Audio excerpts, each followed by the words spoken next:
Dharwad university మంచి భవిష్యత్తు కోసం తెలుగు విద్యార్థులు ఇష్టపడే university. Call 9059052378 9059052379.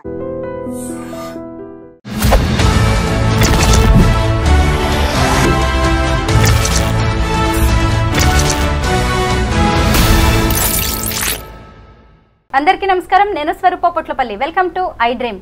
Donald Trump America అధ్యక్షుడిగా రెండోసారి బాధ్యతలు చేపట్టిన తర్వాత తీసుకుంటున్న నిర్ణయాలు విదేశీయుల్లో గుబులు రేపుతున్నాయి. ప్రస్తుతం నాతో పాటు American studies expert Kannaganti Ramesh గారు ఉన్నారు. ఆయనతో మాట్లాడి వీసాలకు సంబంధించిన అనేక అప్డేట్స్ తెలుసుకుందాం. నమస్తే రమేష్ గారు. నమస్తే అండి. అనుకున్నట్టే అవుతోందండి. ఇంకా ట్రంప్ వచ్చాడంటే ఖచ్చితంగా వీసాల మీద అనేక రకాలైన డెసిషన్స్ తీసుకుంటారు అని అందరూ అనుకుంటూనే ఉన్నారు. ముఖ్యంగా H1B వీసాల మీద లాటరీ సిస్టమ్ ను బ్యాన్ చేయబోతున్నారు, ముఖ్యంగా రద్దు చేయబోతున్నారు అనే వార్తలు వస్తున్నాయి. మీ దగ్గర దీనికి సంబంధించి ఏమి ఇన్ఫర్మేషన్ ఉంది? H1B లాటరీ సిస్టమ్ ని రద్దు చేయటం అనేది ఇప్పుడు జరగదు.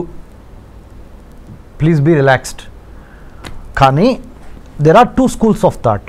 ఒక స్కూల్ ఆఫ్ థాట్ ఏమని చెప్తుందంటే, మెరిట్, అమెరికా అంటేనే merit based economy, meritorious talented highly skilled పీపుల్కి ఇవ్వాల్సిన H1B వర్క్ పర్మిట్ని మీరు అదేదో ఒక జోదం లాగా లాటరీ వేసి ఆ లాటరీలో ఎవరిది చిట్టు వస్తే వాళ్ళని తీసుకొని వాళ్ళకి పంపించడం ఏంటి?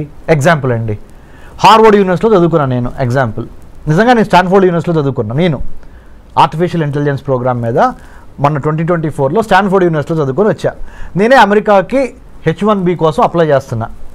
కానీ నా టైం అవ్వక నా చిట్టు పికప్ అవ్వకుండా ఎవరో అమెరికాలో ఒక చిన్న యూనివర్సిటీలో అడ్మిషన్ వచ్చిన వాళ్ళ లాటరీ సిస్టంలో అక్కడ చదువుకొని వచ్చిన అబ్బాయిది వర్క్ చేయడానికి ఆయన చిట్టు పికప్ అయిందనుకోండి.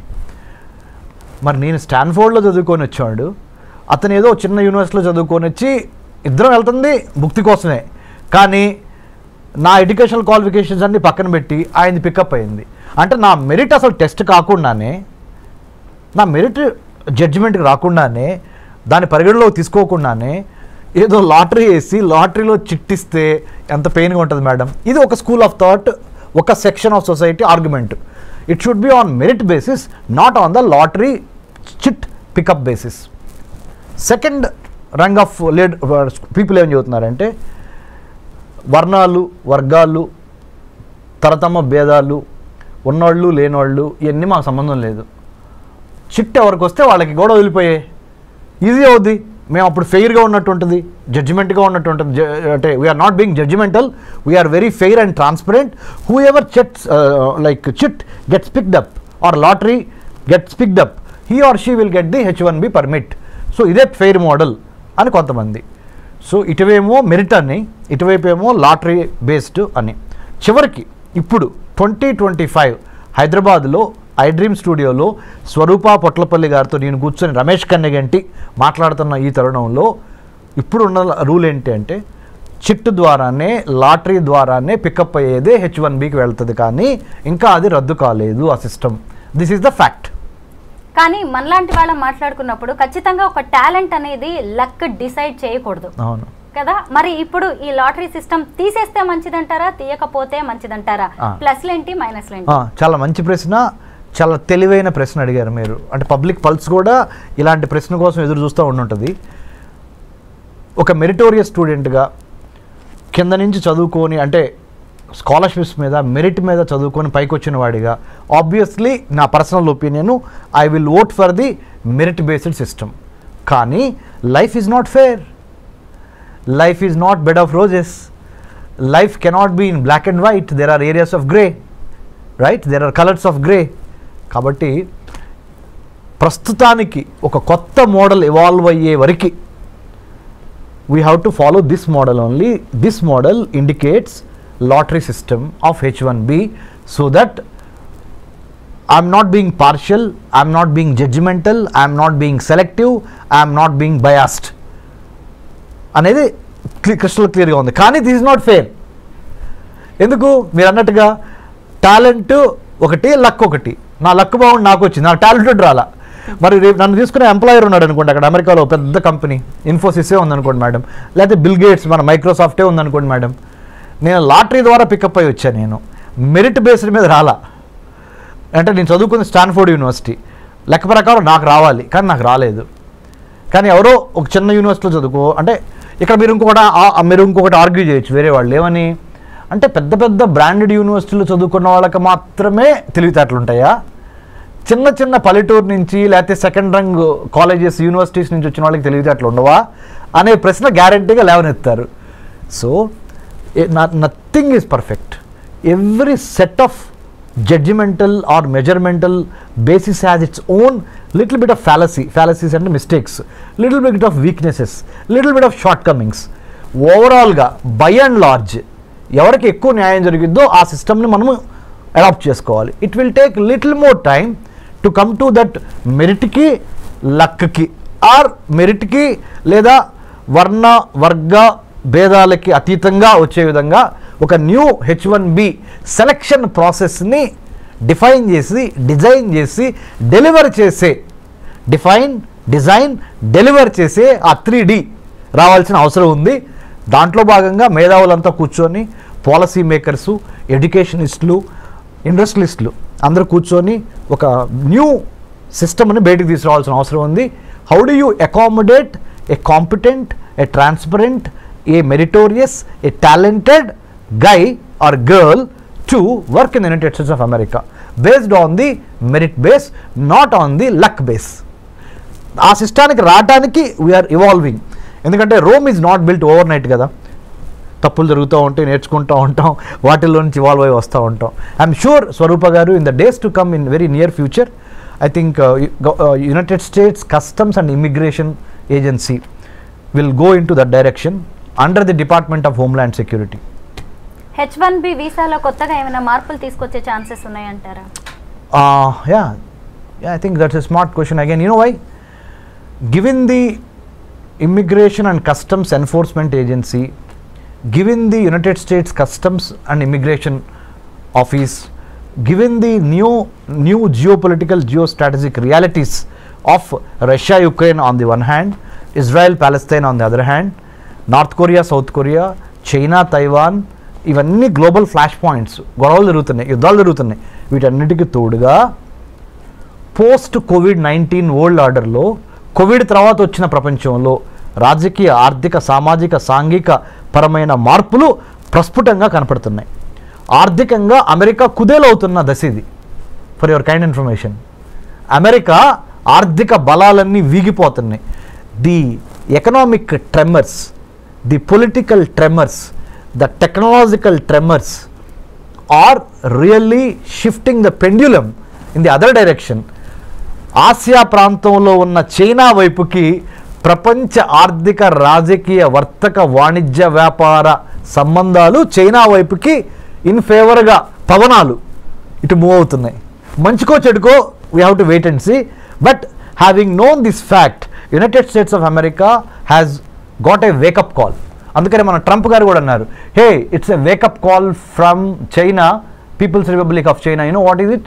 DeepSeek R1 అనే ఒక కొత్త AI మోడల్ని, చాట్ బాట్ ఇప్పుడు ఏదైతే ఉందో చాట్ GPT లాంటి ఒక మోడల్, కొన్ని $1 బిలియన్ ఖర్చు పెట్టి చాట్ GPTని మనం తయారు చేస్తే, అలాంటి దాన్ని DeepSeek R1 అనే ఒక మోడల్ని చైనా వాడు $5.5 మిలియన్ తయారు చేశాడు. మనమేమో దాని మీద 100 కోట్లు 1000 కోట్లు ఖర్చు పెడుతున్నాం. మనకేమన్నా పిచ్చి పట్టిందా, లేకపోతే మనకేమన్నా తెలివితేటలు లేవా అని మనల్ని మనం ప్రశ్నించుకోవాల్సిన అవసరము, అఘాయిత్యము, సందర్భము ఏర్పడినవి అని సాక్షాత్తు 47th president of the United States of America Donald Trump has given a public statement. అంటే చైనా మ్యానుఫ్యాక్చరింగ్ స్పేస్ని, సైబర్ స్పేస్ని, మ్యారిటైమ్ స్పేస్ని, పొలిటికల్ స్పేస్ని, సర్వీస్ సెక్టర్ స్పేస్ని ఆక్యుపై చేస్తుంది. ఎన్లార్జ్మెంట్, ఎంట్రాప్మెంట్, ఎన్సర్కిల్మెంట్ అనే 3 విధానాల ద్వారా ప్రపంచంలో ఉన్న వర్తక, వాణిజ్య, వ్యాపార, సాహిత్య, రాజకీయ రంగాల్లో, ఆర్థిక రంగాల్లో తనదైన ముద్ర వేసుకోవటానికి చైనా నడుం బిగించి ఎన్లార్జ్మెంట్, ఎంట్రాప్మెంట్, ఎన్సర్కిల్మెంట్ అనే 3 స్ట్రాటజీల ద్వారా చాప కింద నీరులాగా ప్రవహిస్తున్న తీరుని అమెరికా గ్రహించింది. అమెరికాతో పాటు ఇండియా గ్రహించింది. ఇండియాతో పాటు ఆస్ట్రేలియా, జపాన్, మిగతా దేశాలు కూడా గమనించినాయి. ఈ 4 దేశాల పేర్లు ఎందుకు ప్రస్ఫుటంగా ప్రస్తావించానంటే మేడం గారు, స్వరూప గారు, India, Australia, Japan, United states ఈ 4 కలిపి ఈ చైనాని ఎదుర్కోవటానికి క్వాడ్గా ఏర్పడింది. QUAD అంటే 4 చతురస్రాకారంలో ఈ 4 దేశాలు ఈ చైనాని ఎదుర్కోవటం కోసం ఇందాక మీకు చెప్పాను spaces, manufacturing space, cyber space, maritime space, service sector space and political space, వీటిని కాపాడుకోవాలి దీని నుంచి, చైనా నుంచి అని ఈ 4 దేశాలు జతగట్టినాయి. వీటితో పాటుగా భారత్ అంటే వీటిలో ఒకటైన భారత్ ఇటు బ్రిక్స్ని మేనేజ్ చేయాలి. Brazil, Russia, India, China, South ఆఫ్రికాలోనూ భారత్ ఉంది. ఇటు క్వాడ్ అంటే Australia, Japan, India, United States, ఇక్కడ కూడా ఇండియా ఉంది, ఇక్కడ కూడా ఇండియా ఉంది. మరి వీళ్ళతోనూ వెళ్ళాలి, వీళ్ళతోనూ వెళ్ళాలి.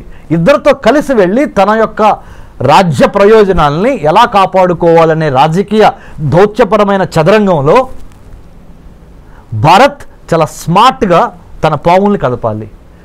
దీనికి ఒక బ్యాక్గ్రౌండ్ ఉంది. ప్రపంచ రాజకీయాల్లో ఇప్పుడు జరుగుతున్న COVID-19 పరిణామం తర్వాత అమెరికా ఆర్థిక వ్యవస్థ కుప్పగూలిపోయి, అందుకనే let's make America great again అనే నినాదంతో ప్రెసిడెంట్ ట్రంప్ ఎందుకు అధికారంలోకి వచ్చాడు అంటే, ఉన్న వాళ్ళకి అమెరికా పౌరులకి ముందల విద్య, వైద్యం, ఆరోగ్యం, పర్యావరణం, వాళ్ళకి భద్రత, ఉపాధి ఇవ్వగలిగితే తర్వాత మిగిలింది ఏదన్నా ఉంటే ప్రపంచ దేశాలకు పంచిపెడతాము అనే ఒక బేసిక్ నాలెడ్జ్ నుంచి, బేసిక్ ఐడియాలజికల్ ప్రిమైజ్ నుంచి ఆయన let's make America great again అన్నాడు.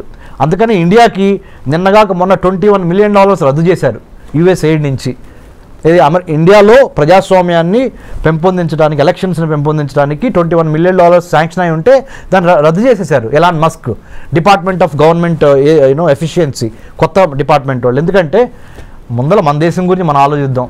అది అమెరికా, అది భారత్ కానీ, నేపాల్ కానీ, బంగ్లాదేశ్ కానీ, ఏ దేశమైనా మనకెందుకయ్యా, America first, let's make America great again అనే నిదానంతో ట్రంప్ ఉన్నాడు. కాబట్టి దీనికి ఎంత బ్యాక్గ్రౌండ్ ఉంది. ఐ డ్రీమ్ ద్వారా, మీ ద్వారా, you are such a senior journalist with so much of hard work that you have put in the capital of India and elsewhere in the country.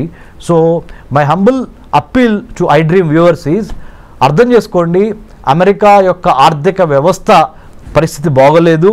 China చాలా తెలివిగా, చాలా స్పీడ్గా, చాలా సర్ప్రైజ్ ఎలిమెంట్స్తో అమెరికాని కొట్టడానికి ఆర్థికంగా, రాజకీయంగా, సాంకేతిక పరంగా ప్రతి అంశంలోనూ, ప్రతి డిపార్ట్మెంట్లోనూ అమెరికాని శాసించే విధంగా చైనా ఎదుగుతున్నది. కాబట్టి భారత్ ఏం చేయాలి అంటే, ప్రపంచ రాజకీయాల్ని ఒక తెలుగువాడిగా మనం గమనించి చాలా స్మార్ట్గా మన ఆర్థిక, రాజకీయ, వర్తక, వ్యాపార, వాణిజ్య ప్రయోజనాలని కాపాడుకుంటా ఇటు అమెరికాతోనూ ఉండాలి, ఇటు చైనాతోనూ ఉండాలి, ఇటు రష్యాతోనూ ఉండాలి, ఇటు యూరోపియన్ యూనియన్తోనూ ఉండాలి అనే ఒక smart, the combination of muscle power and then mind power, ఈ రెండు కలిపి స్మార్ట్ పవర్గా ఎదిగి మనల్ని మనం కాపాడుకోవటం చాలా ఇంపార్టెంట్. ఇలాంటి పరిస్థితుల్లో మరి ముఖ్యంగా కొత్త అధ్యక్షుడు వచ్చినప్పుడు కొత్త ఆశయాలతో వస్తూ ఉంటాడు. వాటిని అర్థం చేసుకొని దానికి అనుగుణంగా ప్రీ డిపార్చర్ ఓరియంటేషన్ అంటారు, PDO అంటే ఇక్కడి నుంచి వేరే దేశం వెళ్ళేటప్పుడు ఆ దేశం యొక్క చట్టం ఏంటి, న్యాయం ఏంటి, సంస్కృతి ఏంటి, సాహిత్యం ఏంటి, చరిత్ర ఏంటి అనేది అవగాహన లేకుండా ఏదో వీసా వచ్చేసింది కదా అని చంకలు కొట్టుకొని బొమ్మని మీరు ఫ్లైట్ ఎక్కి అక్కడ దిగంగానే వాడు చెప్పేది మీకు అర్థం కాదు, మీరు చెప్పేది అర్థం కాదు, మీరు అక్కడికి వెళ్ళిన తర్వాత భారతదేశంలో ఎలా ఉన్నామో అలా ఉందాం అనుకుంటే కుదరదు, తిరిగి మళ్ళీ డిపోర్టేషన్ అంటాడు, ఇంకోటి అంటాడు, H1B వర్క్ వీసాల గురించి మాట్లాడతాడు, F1 స్టూడెంట్ వీసాల గురించి మాట్లాడతాడు, ఆప్షనల్ ప్రాక్టికల్ ట్రైనింగ్ 20 గంటల మించి చేయకూడదు అంటాడు. అర్థం కాక ఏం చేయాలి అర్థం కాక ఇవన్నీ కాకుండా ప్రీ డిపార్చర్ ఓరియంటేషన్, PDO అంటే వేరే దేశంలోకి మన దేశం నుంచి వేరే దేశంలో కాలు పెట్టబోయే ముందల అక్కడ చేయవలసిన అంశాలు ఏంటి, చేయకూడని అంశాలు ఏంటి, అక్కడ రాజకీయం ఏంటి, చరిత్ర ఏంటి, సాహిత్యం ఏంటి, వర్తకం, వ్యాపారం, వాణిజ్యం అక్కడ ఎలా జరుగుతుంది అనే దాని మీద మినిమం కామన్ సెన్స్తో, మినిమం హోంవర్క్తో ప్లాన్, ప్రిపేర్, పర్స్పైర్, ఇన్స్పైర్ అనే విధంగా మనం అక్కడికి వెళ్తే మంచిది. 2025లో H1B వీసా రెన్యువల్ ప్రాసెస్ ఎలా ఉండబోతోంది? 2025లో ఏమైనా మారే ఛాన్సెస్ ఉన్నాయా? ఓకే, రెన్యువల్కి సంబంధించినంత వరకు గుడ్ న్యూస్. మంచి ప్రశ్న అగైన్. ఎందుకు చెప్పనా, ఇప్పుడు వరకు 2024 మ్యాక్సిమం 2024 2023-2024 ప్రథమాంకం వరకు, ద ఫస్ట్ పార్ట్ ఆఫ్ 2024 వరకు ఏంటి, H1B వీసా రెన్యువల్ కావాలంటే మీరు ఉదాహరణ, నా పేరు డాక్టర్ రమేష్ కన్నిగంటి, నేనే అనుకోండి, నేను అమెరికాలో సిలికాన్ వ్యాలీలో సియాటల్, శాన్ ఫ్రాన్సిస్కో, బే ఏరియాలో నేను లెట్సే మైక్రోసాఫ్ట్లో పనిచేస్తున్నా. H1B మీద నేను అమెరికా వెళ్ళి ఒక 3 ఏళ్ళు జాబ్ చేశా. మళ్ళీ నేను రెన్యువల్ చేయించుకోవాలి. అక్కడి నుంచి ఇండియా వచ్చి ఇండియాలో కొన్నాళ్ళు గడిపి మళ్ళీ I have to renew my H1B. దానికి సొంత దేశానికి తిరిగి రావాల్సి వచ్చేది. అప్పుడు నేను అక్కడ ఆ ఎంప్లాయర్కి నేను ఎంప్లాయీ, ఆయన ఎంప్లాయర్, నాకు ఉద్యోగం ఇచ్చిన ఆయన, నేను ఉద్యోగం చేస్తున్నా ఆయన్ని. మా ఇద్దరికి మధ్య కొంత కమ్యూనికేషన్ కావాలి, మళ్ళీ మీ ఇద్దరు అడ్జస్ట్ అవ్వాలి. నిన్నటి వరకు అక్కడ జాబ్ చేస్తా, ఒకేసారి మళ్ళీ ఇండియా వచ్చి ఇండియాలో మళ్ళీ ఫుడ్, క్లైమేట్ ఇవన్నీ అడ్జస్ట్ అయ్యి మళ్ళీ ఇక్కడి నుంచి మళ్ళీ అదే జాబ్కి వెళ్ళేటప్పటికి కొంత టైం పట్టేది. సో ఇదంతా ఎందుకు టైం వేస్ట్ బ్యాచ్ అని ప్రధానమంత్రి మోడీ గారు ఎప్పటి నుంచో అమెరికన్ ప్రెసిడెంట్ బైడెన్ని అడిగారు, ఇప్పుడు ట్రంప్ గారిని మొన్న కూడా అడిగారు, మీరు H1B రెన్యువల్ అమెరికాలోనే ఉండి మా భారతీయులకి రెన్యూ చేసుకునే అవకాశం ఇవ్వండి అనగానే వాళ్ళు ఒప్పుకున్నారు. ఇప్పుడు now they are going to give us the chance to renew our H1B by being in the United States of America. You don't need to come back to India. H1B visa మీద ఉన్న వారికి జన్మతః వచ్చే ఈ పౌరసత్వ రద్దు అనేది కూడా వాళ్ళ మీద ఎలాంటి ప్రభావం చూపించే అవకాశం ఉంది? అంటే H1Bని ఒక్క నిమిషం పక్కన పెడితే స్వరూప గారు, మొన్నటి వరకు 1789 జార్జ్ వాషింగ్టన్ ప్రథమ American president, 47th president of the United States of America Donald Trump ప్రమాణ స్వీకారం ముందల వరకు, అంటే జనవరి 2025 జనవరి 20 వరకు ఏంటంటే, ఆ దేశంలో కనుక ఒక ప్రెగ్నెంట్ లేడీ జన్మనిస్తే ఆటోమేటిక్గా అబ్బాయికి కానీ అమ్మాయికి కానీ ఆ అమెరికన్ పౌరసత్వం వచ్చేసేది. కానీ ట్రంప్ ఏం చేశాడు, అమెరికన్ పౌరసత్వం ఇవ్వటం ఈజీ, కానీ పౌరసత్వం ఇచ్చిన తర్వాత బెనిఫిట్స్ కూడా ఇవ్వాల్సి వస్తున్నాయి. ఆ బెనిఫిట్స్కి అయ్యే డబ్బులు ఖర్చు ఎంత అవుద్ది అంటే, when you are pregnant, you are coming and delivering a baby in my country, that is United States of America. The moment your baby is born on this land, he or she becomes a American citizen కదా. మరి American సిటిజన్ని మళ్ళీ protect చేసుకోవాల్సిన బాధ్యత ఎవరిది? నాదే కదా, అంటే being the American president. So దానికి అయ్యే ఖర్చు ఎంత, దానికి అయ్యే నా బరువు ఎంత, బాధ్యత ఎంత అని వాళ్ళు బేరీజ్ చేసుకొని, ఎందుకంటే ఆయన బిజినెస్ మ్యాన్ కదా, బేరీజ్ వేసుకొని నా వల్ల కాదు బాబు, ఇక్కడ నుంచి ఏం చేద్దామంటే అమెరికాలో వచ్చి అమెరికన్లో డెలివరీ అయిన ఏ బేబీకైనా 2-3 కండిషన్స్ పెడుతున్నా. తండ్రి కానీ తల్లి కానీ పౌరసత్వం అయినా అయి ఉండాలి, లేదా గ్రీన్ కార్డ్ అయినా అయి ఉండాలి, లేకపోతే మీకు మీ అబ్బాయికి కానీ అమ్మాయికి కానీ నేను ఇక్కడ పౌరసత్వం ఇవ్వలేను. మీరు ఏదో విజిటర్ వీసా మీద వచ్చి, స్టూడెంట్ వీసా మీద వచ్చి, J1 వీసా మీద వచ్చి, L1 మీద వచ్చి, M1 వీసా మీద వచ్చి ఇక్కడ మీరు మీ అబ్బాయి అమ్మాయి ఇక్కడ పుడితే మొన్నటి వరకు అయితే చెల్లింది పౌరసత్వం వచ్చేది, ఇప్పుడు నా వల్ల కాదు. Because America doesn't have that kind of money or that kind of wherewithal to protect your child, because I have to give you all the American సిటిజన్షిప్కి ఉన్న బెనిఫిట్స్ అన్నీ ఇవ్వాల్సి వస్తుంది. I'm not in a position for the time being. రేపొద్దున వేరే president వచ్చిన తర్వాత, president ట్రంప్కి ఇది సెకండ్ టర్మ్, ఫైనల్ టర్మ్, రేపొద్దున వేరే ప్రెసిడెంట్ వచ్చిన తర్వాత ఆయన మారిస్తే నాకు సంబంధం లేదు. నేను దిగిపోయే వరకు, అంటే 2025 నుంచి అనదర్ 4 years 2029 వరకు నేను మట్టికి మీకు అమెరికా పౌరసత్వం ఇవ్వలేను. బర్త్ రైట్ సిటిజన్షిప్ అనేది మీ బర్త్ రైట్ అని మొన్నటి వరకు అన్నారు కదా, అది ఇప్పుడు కాదు. మీకు బర్త్ రైట్ కావాలి, సిటిజన్షిప్ కావాలి అంటే అమెరికాలో కొన్ని కండిషన్స్ ఉన్నాయి. కండిషన్ నెంబర్ 1, భార్యాభర్తల్లో ఒకళ్ళకి పౌరులై ఉండాలి, అమెరికా పౌరులు. రెండో కండిషన్, కనీసం గ్రీన్ కార్డ్ అయి ఉండాలి. ఈ 2 కండిషన్స్ పెట్టారండి. Thank you so much Ramesh garu. Thank you స్వరూప గారు, థ్యాంక్ యూ వెరీ మచ్.